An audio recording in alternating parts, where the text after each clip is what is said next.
All right, what's going on, everybody? Welcome back to another Real Talk. I pray you all are doing well and having a wonderful, blessed day as we give the Most High all the honor, the glory, and all the praise and worship. My title now says, Ain't Nobody Gonna Stop You But You. Ain't nobody gonna stop you but you. This is a video response back to Mr. Hood, 36. 36 years old. Grew up in the hood. The hard times, you say. You know, the drugs, the violence, not one day of silence, the robbing, the shooting, mothers prostituting, as 8 Ball and MJG was saying they song. I want to use this title because I oftentimes have to tell the younger generation, it ain't about where you came from, it's about where you're going. Only thing in this life gonna hold you back is yourself. If you really think about it, you can point fingers all day long. You can walk around and have a pity party all day long and blame others. But the longer you do that, the longer you will stay in that same situation. Sometimes you got to do what you don't want to do to get to where you got to get. And I ain't talking about you got to get out here and sell dope and be negative and all that and robbing folks. What I mean by it is, let me give you myself for an example. Growing up, I done had a lot of jobs. Majority of them I hated them. And I didn't mind cleaning up mess, if you catch what I'm saying, because I had bills to pay. I made that $4.15 an hour, that $6.15, that $5.15, and I soaked it up, saved it up, kept pushing till I got to the next level. Sometimes you just gotta do what you hate to get to what you love. But the only thing gonna hold you back in this life is you. And if you don't want to invest in you, you want to try to shortcut everything, you will never get you nowhere. See, we have to go through a process in this life. Don't nothing just happen overnight. You wasn't born rich. I wasn't born rich. I wasn't born wealthy. We grew up in a struggle. But your mindset have to change. Now, like you say, you were listening at the speech that Al Sharpton did. I keep telling folks, yes, Al Sharpton is very good at feeding your emotions. That's why they call Al.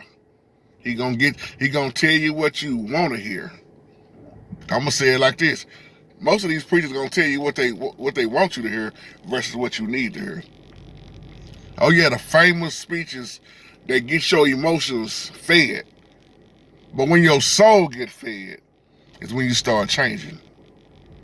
See, our people ain't gonna, I'm gonna say this again in this video, our people are not gonna get nowhere till our people starting with our people. You can block out everybody else until you start doing right by each other.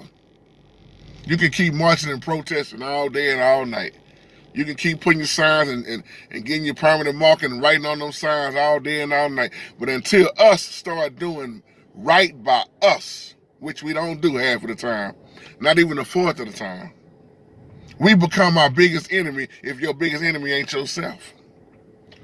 That's why I said in that video, a lot of people got mad. We shouldn't have said that about Al Sharpton. I wasn't talking bad about Al Sharpton. I just disagreed with some of the stuff he said, because as long as you preach politics and emotions, you're going to keep people focused on the wrong thing. That's why I said Al Sharpton said, yeah, for 400 years they had their foot in our neck. But did you hear what I said? I said, I've learned how to move the foot off my neck. Because see, you don't walk around focusing on the problem, you look at the solution. And the solution was the Holy Spirit for me. It's amazing in all these speeches, you don't hear too much about the Holy Spirit. All you hear is anger and frustration, racism, stereotyping, somebody else died. And the majority of this stuff is set up and rigged half of the time anyway, if you just catch it. But not to stay on that. But you got to do right by you. This is why you got to learn, as Paul said, I've learned how to be content in whatever situation I'm in. See, when I was going through my roughest times, I've been laid off so many times in life, I can't even count no more. But going through that, I learned how to maneuver my way around and still rise back to the top. Yeah, you may be in that situation longer than you expected to be. You never know how long a struggle is going to last. We want everything to happen overnight. We want everything to be quick, but it don't always work like that in life. I've had the regularest cars in my life. But you got to start somewhere. If you can sit down with a lot of people that's very successful, they would tell you they struggle. They would tell you how they had to walk to work. They would tell you how they went days without eating. They would tell you how they was underpaid. But you got to keep climbing.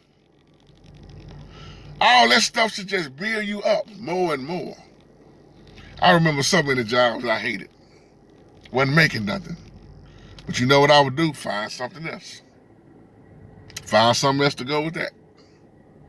But when you understand your gift, then after a while I started remembering, what did the Bible say? Your gift will make room for you.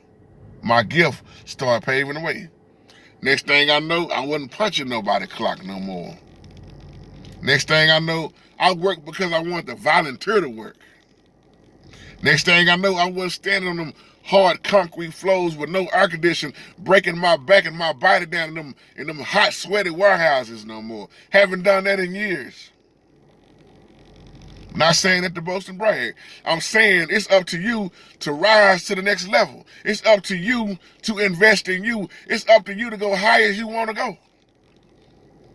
And if you're going to keep beating you down, then don't complain at the results you're getting. It's your own fault. We just talked about this not too long ago, about investing in yourself. How much do you value yourself? Do you care enough about yourself? Could you even hire your own self? Would you even do yourself right? Or would you do yourself wrong? Once you get tired of pointing fingers and blaming the white man, then maybe you'll wake up. And I mean all this out of love. I'm getting so tired of my people beating themselves down with this Willie Lynch syndrome, this slave mentality mess that's been going on years and years and years and years. Well, I'll prove Willie Lynch to be wrong in my life. Somebody catch that. And you got to know what the Willie Lynch letter is to understand what I'm saying. I don't live with that slave mentality. I love my people so much, but I love all races. I love them. But I speak very hard to my race because my race still just don't understand. I ain't talking about all of us, but a lot of us, the majority of us, that still don't understand who we are and what we are and what you was truly blessed with. Man, you so gifted and talented, man, you just don't even understand. You are pulling yourself down. What's gonna stop you other than you? Man, the white man ain't gonna let me, JT the white man, stop saying that. And I'm gonna say something else before I close. Stop looking to the white man to do what you should be doing for yourself. What's wrong with you? You just as smart. You may act stupid and do dumb stuff, but you just as smart. You just as gifted. You just as talented. But you got to get your mindset to change. As the Bible say, you best to renew your mind. You know what I love about my oldest brother? Let me give a shout out to Big JT. If my mom and daddy would have gave us a middle name, my big brother's middle name should have been Determined. But we don't have middle names. But Big JT, what I love about Big JT is he lets nothing stop him. He lets nothing stop him. If he want it, he gonna get it. If he need it, he already got it. He work hard. He makes no excuses. Sometimes we don't even understand, do we, big brother? But we watch you as an example, and that's why you have what you have. Did he stop? No, he never made excuses. As a matter of fact, if you told him he couldn't do it, he'll prove you wrong 3 or 4 times. And that's why you got what you got. That's where you at in life. And after a while, you're going to really be where you want to be at. Because you've been pushing for years. And years and years. That's the drive that you got to have in your life. Excuses is nothing but a setup for failure.